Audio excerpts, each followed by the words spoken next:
Assalamualaikum warahmatullahi wabarakatuh. Kami dari kelompok 3 akan mempresentasikan hasil diskusi kami yang berjudul Penentuan Alokasi Waktu, Media, dan Sumber Bahan Pengajaran.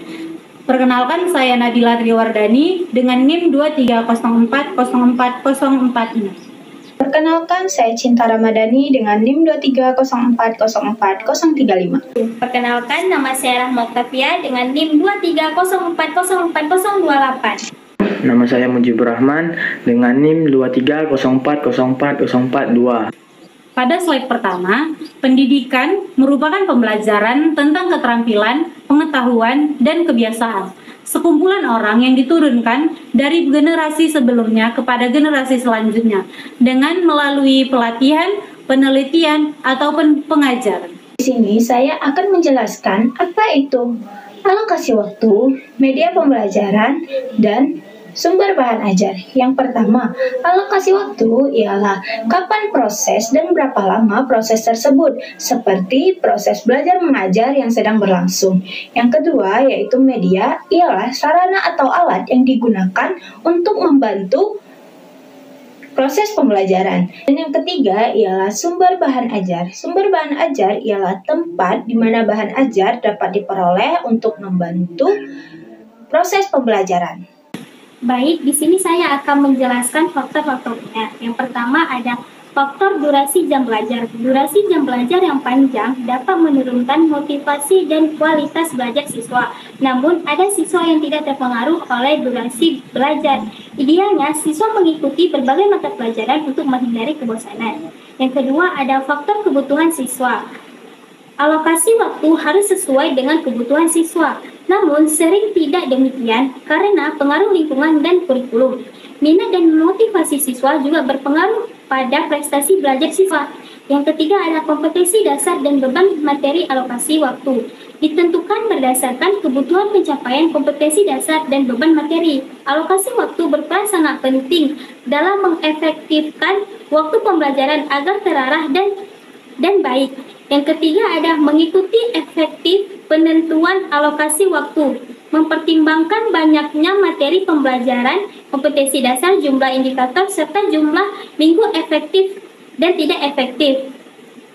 Selanjutnya ada fasilitas fisik dan fasilitas fisik seperti ruang kelas, pusat media, dan laboratorium mempengaruhi keberhasilan pembelajaran. Guru dan siswa bekerja sama menggunakan bahan pembelajaran. Selanjutnya ada sarana dan prasarana. Dukungan sarana dan prasarana yang memadai penting dalam proses pembelajaran berjalan lancar. Kelengkapan sarana dan prasarana di sekolah dapat membantu guru dalam membagikan kreativitas belajar siswa. Selanjutnya ada evaluasi prosedur. Evaluasi penting dalam sistem perencanaan pembelajaran untuk melihat keberhasilan pengelolaan pembelajaran dan pencapaian tujuan siswa. Selanjutnya ada media pembelajaran. Media pembelajaran sesuai dengan tingkat kesulitan materi dan karakteristik siswa. Media pembelajaran yang sering digunakan adalah media visual dan audio visual umum yang sangat umum digunakan. Selanjutnya ada sumber belajar. Sumber belajar yang umum digunakan adalah buku guru, buku siswa, buku Bumena, dan lingkungan sekolah. Selanjutnya ada faktor tujuan pembelajaran. Tujuan pembelajaran yang disusun guru harus sesuai dengan indikator yang terancang. Yang terakhir ada faktor karakteristik siswa. Karakteristik siswa, materi yang digunakan guru harus relevan dengan kondisi dan karakteristik siswa saat ini. Di sini saya akan menjelaskan langkah-langkah efektif terbagi menjadi 5 macam. Yang pertama yaitu menentukan tujuan pembelajaran. Tujuan pembelajaran ialah tujuan yang ingin dicapai dalam proses belajar mengajar. Yang kedua ialah analisis materi pembelajaran. Analisis materi pembelajaran ialah materi pelajaran yang ingin disampaikan oleh guru dan ditentukan. Dan yang ketiga ialah waktu pembelajaran.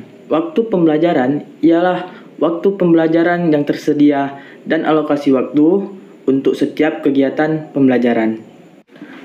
Dan yang keempat ialah kegiatan pembelajaran. Kegiatan pembelajaran adalah kegiatan yang dilakukan di sekolah berdasarkan tujuan dan alokasi waktu untuk kegiatan yang lebih penting. Dan yang terakhir ialah mempertimbangkan kemampuan siswa. Mempertimbangkan kemampuan siswa dan alokasi waktu yang lebih banyak untuk kegiatan memerlukan bantuan tambahan atau lebih. Baik, kesimpulannya, alokasi waktu, media, dan sumber pembelajaran saling berkaitan. Penentuan waktu yang tepat akan mempengaruhi pemilihan media dan sumber yang digunakan.